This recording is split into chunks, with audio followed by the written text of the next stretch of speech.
कैसे हैं आप सभी? मुझे आशा है आप सभी अच्छे और प्रसन्न होंगे। चलिए आज हम पढ़ते हैं पाठ 4 अच्छे नागरिक। करते हैं इस पाठ की शुरुआत। ठीक है, कुछ बड़े बड़े लोगों के पैदा हो जाने से देश बड़ा नहीं हो सकता।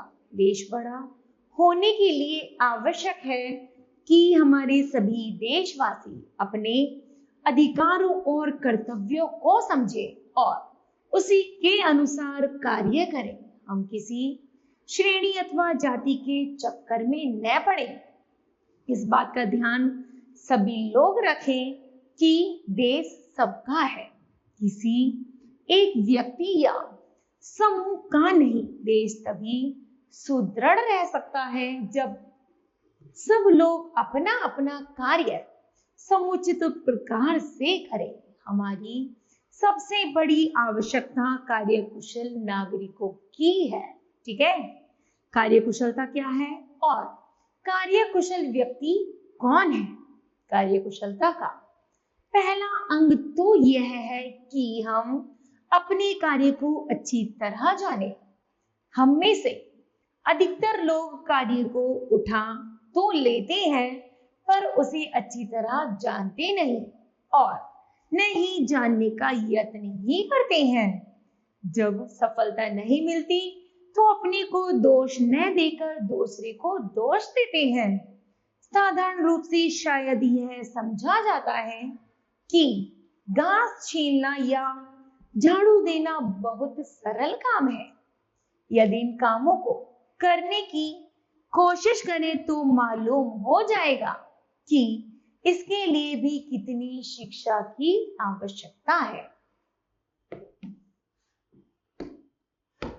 हम कार्य के ब्यौरे पर ध्यान नहीं देते और न उनमें योग्यता तथा निपुणता प्राप्त करने का यत्न ही करते हैं।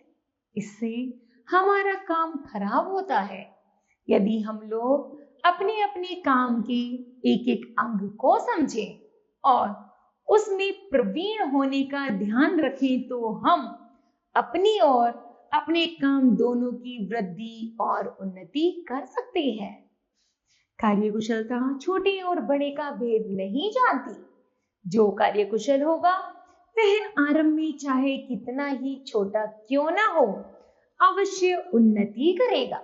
इसके विपरीत जो कार्यकुशल न होगा वह आरंभ में चाहे कितना ही बड़ा क्यों ना हो अवश्य गिरेगा। ठीक है, कार्यकुशलता का दूसरा अंग है अपने कार्य को महत्वपूर्ण मानना। कार्यकुशल व्यक्ति अपने कार्य में गर्व का अनुभव करता है। अगर सफाई करने वाला यह अनुभव करे कि मेरे बिना सारा संसार गंदा रहेगा, यदि कपड़े धोने वाला यह अनुभव करे कि मेरे बिना सारे संसार के कपड़े मैले कुचैले रह जाएंगे, और यदि कपड़े की सिलाई करने वाला यह जान ले कि मेरे बिना सब लोग नंगे हो जाएंगे, तो वे अपना महत्व समझेंगे और अपने कार्य को उत्तमता से करेंगे। कार्यकुशल व्यक्ति अपने काम को अच्छा और महत्वपूर्ण मानता है और उस पर गर्व करता है। कार्यकुशल धोबी अपने हाथ से धुले साफ कपड़े से वही हर्ष और आनंद प्राप्त करता है जो कवि अपनी कविता से, योद्धा अपनी वीरता से, व्यापारी अपने खजाने से करता है। ठीक है, आगे है कार्यकुशलता का तीसरा अंग परिश्रम है। जो परिश्रम करने को तैयार नहीं है वह कुछ नहीं कर सकता। सतत परिश्रम ही आगे ले जा सकता है। सुस्ती पीछे धकेलती जाएगी। संसार के बड़े बड़े कार्य करने वाले 24 घंटे में ही इतना काम कर लेते हैं जितना साधारण लोग हफ्तों और महीनों में नहीं कर पाते। परिश्रम ही प्रकृति का नियम है। जो इस नियम का पालन नहीं करेगा वह कष्ट पाएगा।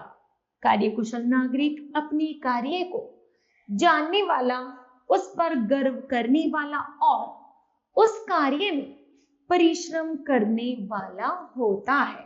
ठीक है, आदमी की परख बड़ी बड़ी बातों से उतनी नहीं होती जितनी छोटी छोटी बातों से। छोटी छोटी बातों से ही आगे चलकर बड़ी हो जाती है।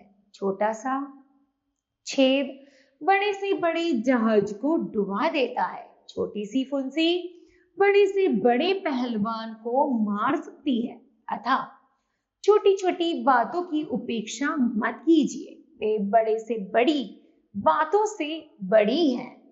कार्यकुशल व्यक्ति सबका और सबके कामों का आदर करता है। वह दूसरों की उतनी ही उपयोगिता समझता है जितनी अपनी। यदि हम दूसरों के साथ वैसा ही व्यवहार करें जैसा हम उन लोगों से अपने प्रति चाहते हैं, तो हम सहज ही सच्चे नागरिक बन सकते हैं। उदाहरण के लिए, यदि कोई हमसे कोई वस्तु मांग कर ले जाए, तो हम चाहेंगे कि वह हमको उसी हालत में मिले जिसमें हमने उसे दिया था। चाहते हैं ना? तो वही है, यदि कोई हमको वचन दे तो हम चाहेंगे कि ठीक तरह से समय पर उसे पूरा करें। सड़क पर चलते समय हम चाहेंगे कि सड़क पर कहीं भी केले के छिलके आदि न पड़े हो। यदि अकस्मात किसी केले के छिलके के कारण हमारा पैर फिसल जाए, तो हम चाहेंगे कि राह चलते लोग हमारी सहायता करें,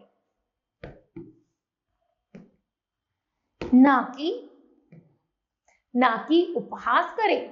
यदि हम रेल की खिड़की से टिकट ले रहे हैं, तो हम यह चाहेंगे कि पीछे के लोग धक्का न दें और आगे बढ़ने की कोशिश न करें।